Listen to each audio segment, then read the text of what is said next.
കേരള നിയമസഭയുടെ സമ്മേളനം കഴിഞ്ഞ വെള്ളിയാഴ്ച ഔദ്യോഗികമായി ചേർന്നതാണെങ്കിലും അത് ഏതാണ്ട് ഉച്ചവരെ മാത്രമേ ഉണ്ടായിരുന്നുള്ളൂ. യഥാർത്ഥത്തിൽ ഇന്ന് തിങ്കളാഴ്ചയാണ് നിയമസഭയുടെ സമ്മേളനം കൃത്യമായി ചേരാൻ തുടങ്ങുന്നത്. അപ്പോൾ അതിന് തൊട്ടു മുമ്പ് ഗവൺമെൻറ് തിരക്കിട്ട് ഇന്നലെ ഞായറാഴ്ചയായിട്ട് പോലും രാത്രി 9 മണിക്ക് ഒരു തീരുമാനമെടുത്തു. ആ തീരുമാനമെടുത്തത് ADGP MR അജിത് കുമാർ എന്ന് പറയുന്ന ക്രമസമാധാന ചുമതല വഹിക്കുന്ന ADGPയെ ആ തലസ്ഥാനത്തു നിന്ന് മാറ്റിക്കൊണ്ട് ഗവൺമെൻറ് ഉത്തരവിറങ്ങി. ആ ഉത്തരവിറങ്ങും എന്നുള്ളത് ഇന്നലെ രാവിലെ മുതൽ തന്നെ ഉണ്ടായിരുന്നു. കാരണം ക്യാബിനറ്റ് സെക്രട്ടറിമാരും മുഖ്യമന്ത്രിയുടെ ഓഫീസിലുള്ളവരൊക്കെ കൂടിയാലോചനകൾ നടത്തുന്നു എന്നുള്ളത് രാവിലെ തന്നെ പത്രവാർത്തകൾ വന്നിരുന്നു. അപ്പോൾ അങ്ങനെ ഏറ്റവും ഒടുവിൽ ഏതാണ്ട് ഒരു മാസത്തിലധികമായി നീണ്ടു നിൽക്കുന്ന വിവാദങ്ങൾക്കൊടുവിൽ MR അജിത് കുമാറിനെ തലസ്ഥാനത്ത് നിന്ന് മാറ്റുകയും അദ്ദേഹത്തെ ബറ്റാലിയൻ്റെ ADGP ഒക്കെ മാറ്റുകയും രണ്ടാമത് മനോജ് എബ്രഹാം എന്ന് പറയുന്ന ഒരു ADGPക്ക് ലോ ആൻഡ് ഓർഡറിൻ്റെ ചുമതല കൊടുക്കുകയും ചെയ്തു. ഇതിൽ പറയുമ്പോൾ നിങ്ങൾ അറിയേണ്ട ഒരു കാര്യം, നേരത്തെ ലോ ആൻഡ് ഓർഡറിൻ്റെ ചുമതല എന്ന് പറയുന്നത് 2 ADGPമാർക്കായിട്ടായിരുന്നു കൊടുത്തുകൊണ്ടിരുന്നത്. അതായത് കേരളത്തിൻ്റെ പകുതി ഇങ്ങോട്ടും പകുതി വടക്കോട്ട് വിഭജിച്ച് തെക്കു വടക്കുമായിട്ട് 2 ADGPമാർക്കായിരുന്നു ചുമതലകൾ കൊടുത്തുകൊണ്ടിരുന്നത്. പക്ഷേ അതിനുശേഷം അത് ഒരാളിലേക്ക് കേന്ദ്രീകരിക്കുമ്പോൾ ലോ ആൻഡ് ഓർഡർ ക്രമസമാധാന ചുമതലയുള്ള ADGPക്ക് എല്ലാ സ്റ്റേഷനുകളുടെയും ചുമതലയുണ്ട് എന്നുള്ളത് കൊണ്ട് തന്നെ അത് വളരെ ശക്തനായിട്ടുള്ള ഒരാളായി അദ്ദേഹം മാറി. പലപ്പോഴും നമുക്കറിയാം MR അജിത് കുമാറിൻ്റെ കാര്യത്തിൽ അദ്ദേഹം സൂപ്പർ DGP ആണ് എന്നുള്ളൊരു വിളിപ്പേര് കൂടി വന്നു. അതിൻ്റെയൊക്കെ കാരണം ഇതുകൊണ്ടാണ്. കൂടാതെ അദ്ദേഹത്തിന് മുഖ്യമന്ത്രിയുടെ അടുത്തും അതുപോലെ മുഖ്യമന്ത്രിയുടെ പൊളിറ്റിക്കൽ സെക്രട്ടറി P ശശിയുടെ അടുത്തുമൊക്കെയുള്ള സ്വാധീനവുമൊക്കെ വലിയ തോതിൽ ചർച്ച ചെയ്യപ്പെട്ടു. അപ്പോൾ ഈ ചർച്ച ഇത്രയും മാത്രം ചർച്ച ചെയ്യപ്പെട്ട MR അജിത് കുമാറിനെ മാറ്റിയത് എന്തുകൊണ്ടാണ്, ആർക്കാണ് ഇതിന് ക്രെഡിറ്റ് എടുക്കാനുള്ളത് എന്നുള്ളതാണ് നമ്മൾ ചർച്ച ചെയ്യുന്നൊരു കാര്യം.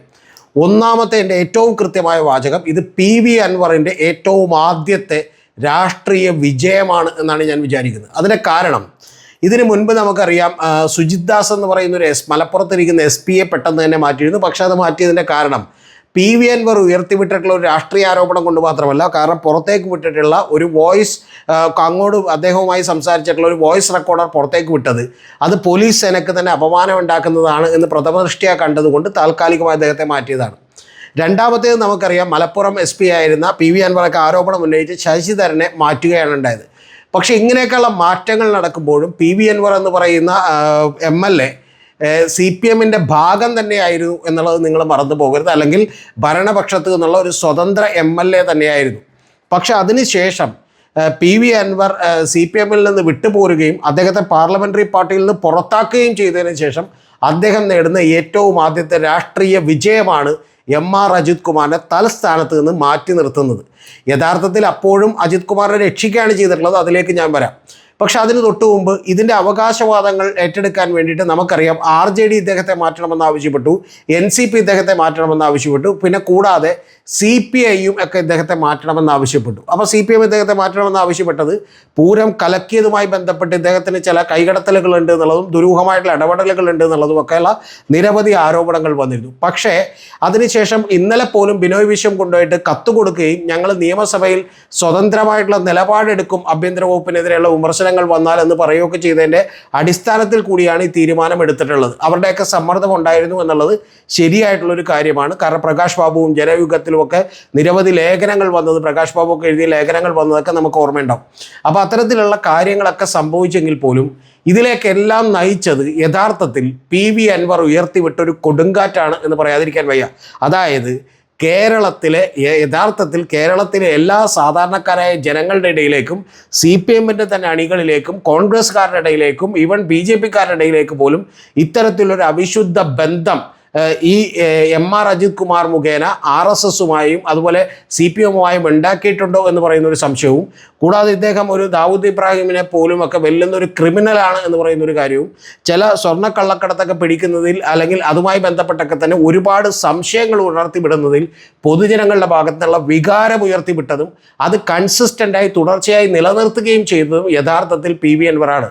ആ PV അൻവർ അങ്ങനെ ജനവികാരം ഉയർന്നതുകൊണ്ട് ആ ജനവികാരത്തിനൊപ്പം നിൽക്കുകയല്ലാതെ RJDക്കോ NCPക്കോ CPIക്കോ ഒന്നും വേറെ നിവർത്തിയില്ലായിരുന്നു എന്നുള്ളതാണ് സത്യം.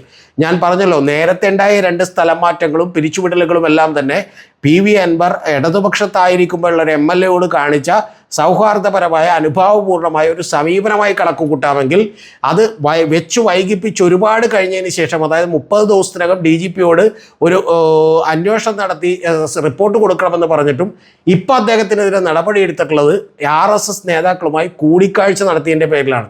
അതുകൊണ്ട് തന്നെ ഒരു അച്ചടക്ക നടപടി എന്നൊന്നും ഉത്തരവിലില്ല. ആ ഉത്തരവ് കൃത്യമായി വായിച്ചു നോക്കിയാൽ ഇദ്ദേഹത്തെ ഒരു സാധാരണ സ്ഥലം മാറ്റം എന്നുള്ളതിലേക്ക് അദ്ദേഹം സ്ഥലം മാറ്റിയാണ് ചെയ്തേക്കുന്നത്.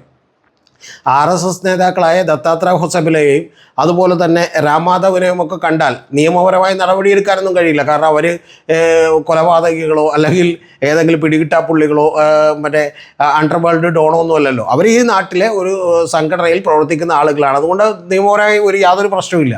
അതുകൊണ്ട് തന്നെ താൽക്കാലികമായ മാറ്റമാണ് ഇപ്പം ഗവൺമെൻറ് നടത്തിയേക്കുന്നത്. ഇത് സത്യത്തിൽ മുഖം രക്ഷിക്കാനാണ്. പക്ഷേ ആരുടെ കയ്യിൽ നിന്ന് മുഖം രക്ഷിക്കാനാണെന്ന് വെച്ചാൽ യഥാർത്ഥത്തിൽ CPIക്കോ RJDക്കോ NCPക്കോ അല്ലെങ്കിൽ കേരളത്തിലെ പ്രതിപക്ഷത്തിനോ BJPക്കോ പോലും തന്നെ ഇദ്ദേഹത്തെ മാറ്റണമെന്നില്ലായിരുന്നു. BJP പലപ്പോഴും പ്രോ BJP ഹാൻഡിലുകൾ നിങ്ങൾ സോഷ്യൽ മീഡിയ എടുത്തു നോക്കിയാൽ കാണാം, കൃത്യമായി ഇദ്ദേഹത്തെ സപ്പോർട്ട് ചെയ്യുകയായിരുന്നു. പക്ഷെ എന്നിട്ട് പോലും ഇത് മാറ്റിയതിൻ്റെ കാരണം PV അൻവർ ജനങ്ങളുടെ ഇടയിൽ ഉണ്ടാക്കിയ ഒരു വികാരമാണ്. ആ വികാരത്തിനനുസരിച്ച് യഥാർത്ഥത്തിൽ കോൺഗ്രസിനും അതുപോലെ CPIക്കും RJDക്കും NCPക്കും ഒക്കെ നിൽക്കേണ്ടി വന്നു എന്നുള്ളതാണ് വാസ്തവം. ഇനി രണ്ടാമത്തെ ഘടകം, യഥാർത്ഥത്തിൽ CPMഉം പിണറായി വിജയനും അതുപോലെ ആളുകളുമൊക്കെ ഇദ്ദേഹത്തെ കൈവിട്ടോ എന്ന് ചോദിച്ചാൽ സത്യത്തിൽ ഇത് കൈവിട്ടിട്ടില്ല എന്ന് മാത്രമല്ല, കണ്ണിൽ പൊടിയിടാനുള്ള ഒരു ചെറിയ നടപടി മാത്രമാണ് എടുത്തിട്ടുള്ളത്. കാരണം എന്തുകൊണ്ടാണെന്ന് ഞാൻ നിങ്ങളോട് കൃത്യമായി വിശദീകരിക്കാം. ഈ RSS നേതാക്കളെ കണ്ടതുമായി ബന്ധപ്പെട്ടുകൊണ്ട് മാത്രമാണ് ഈ DGP ഒരു അന്വേഷണം നടത്തി ഇപ്പോൾ റിപ്പോർട്ട് കൊടുത്തേക്കുന്നത്. അതിന് മുമ്പ് നടത്തിയ തൃശ്ശൂർ പൂരവുമായി നടത്തിയിട്ടുള്ള കാര്യത്തിലും അതിന് മുമ്പ് നടത്തിയിട്ടുള്ള അന്വേഷണങ്ങളിലുമൊക്കെ നമുക്കറിയാം വീണ്ടും ഒരു ത്രിതല അന്വേഷണം പ്രഖ്യാപിച്ചിരിക്കുകയാണ്. അതായത് 3 തരത്തിലുള്ള അന്വേഷണം പ്രഖ്യാപിച്ചിരിക്കുകയാണ്. അപ്പോൾ ആ അന്വേഷണങ്ങളിൽ ഇനി റിപ്പോർട്ട് വരുമ്പോഴേക്കും തീർച്ചയായും വൈകും എന്നുള്ളത് നമുക്കറിയാം. അതും യഥാർത്ഥത്തിൽ അജിത് കുമാറിനെ രക്ഷിക്കാനാണ്. കാരണം തൃശ്ശൂർ പൂരം കലക്കുന്ന സമയത്ത് വേണ്ട വിധത്തിൽ ഇടപെട്ടില്ല എന്ന് പറയുന്ന കൃത്യമായ ആരോപണം DGP എഴുതി കൊടുത്തിട്ടും അതിൻ്റെ പുറത്ത് നടപടിയെടുത്തില്ല. അതിൻ്റെ പുറത്ത് നടപടിയെടുത്തിരുന്നെങ്കിൽ അതൊരു അച്ചടക്ക നടപടിയാകുമായിരുന്നു. ഇനി അതിനേക്കാൾ വലിയൊരു കാര്യം, യഥാർത്ഥത്തിൽ ഇപ്പോൾ DGPയോട് അന്വേഷിച്ച് റിപ്പോർട്ട് കൊടുക്കാൻ പറഞ്ഞ 6 മാസത്തെ സമയപരിധി കൊടുത്തിട്ടുള്ള ഒരു കാര്യമുണ്ട്.